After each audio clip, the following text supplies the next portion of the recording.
What's going to be different for people is this human thing, you know, that you will see the Prime Minister or the other politicians within his cabinet as real people, as human beings, you know.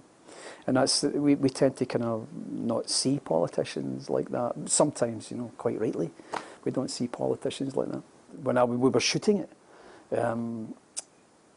Theresa May was in power at that point, and she was going back and forward to Brussels, to this whole Brexit business, you know, and you could see, you know, that she was aging by the day, you know, and because I don't know how I would have felt about it had I not been playing at this part, but because I was looking at this thinking, God, she's just a person, you know, she's really just a person at the end of the day.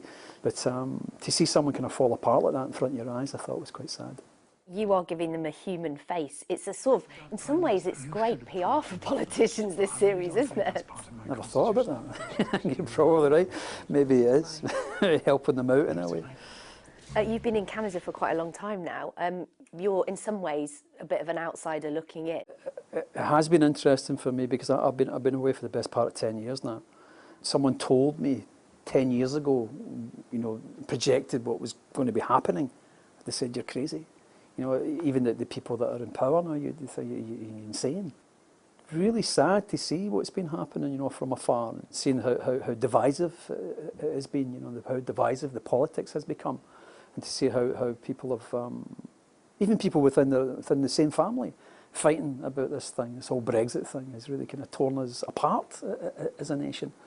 But also we have it in Scotland as well. It was very, very close to the vote with independence in Scotland with that referendum. And the effects of that are still ongoing. You're kind of reluctant to talk about it, and I'm reluctant to talk about it as well, to be honest with you, because you come down one side or the other, you're going to get all sorts of abuse from one side. Do you want another referendum? You know, here's the thing. I'm really not the person to ask that, you know, because I'm only one person. So it's you know, of course, my opinion is as valid as anyone else. But the problem when you're an actor and you give your opinion is you've got thousands of people that are going to condemn you for it one way or the other. So I'm going to be Switzerland in this case, and I'm going to say nothing.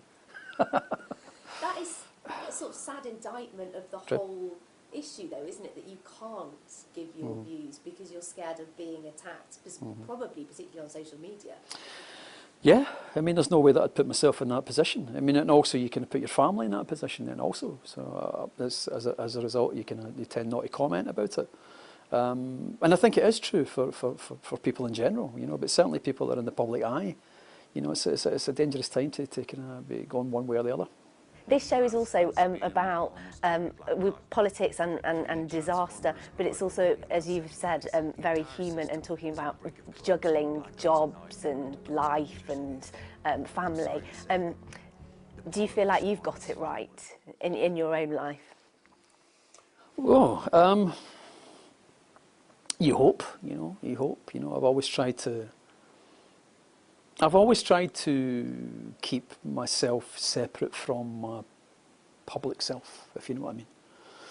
You know, I very rarely do chat shows and stuff like that. I mean, that kind of side of the business isn't something that's never really interested me. You know, I've never really been interested in being, you know, a star, as it were. You know what I mean? And I am not that. You know, I don't believe I'm that. I don't want to be that. And the most important thing to me is always been, you know, my family. It's been the most important thing in my life. And anything that infringes on that or gets in the way of that, you know, is no good to me. You know, so, you know, Robert Carlyle is a different guy from Bobby Carlyle. You know, very, very different. You've had huge amounts of fame now, not least Trainspotting, I mean. Has that got annoying over the years? No, it never gets annoying, you know. Maybe when the first one came out, you know, 120 years ago, whenever it was, that was kind of difficult at first, because the sort of actor I was back then as well, you kind of think, I'm more than that, you know, and you kind of don't want to be seen as just the one thing, you know. But as the years went by, you know, I've grown to love Begbie, you know. He's like a real friend of mine now, and that's the one that. It's difficult. People know you from different things, you know. People in the street will say, "Oh, I loved you in this," or "I loved you in that," whatever. You know, and it's always something different, you know. But Begbie's probably the one that, if you kind of balanced it all out, is the one that probably comes out on top.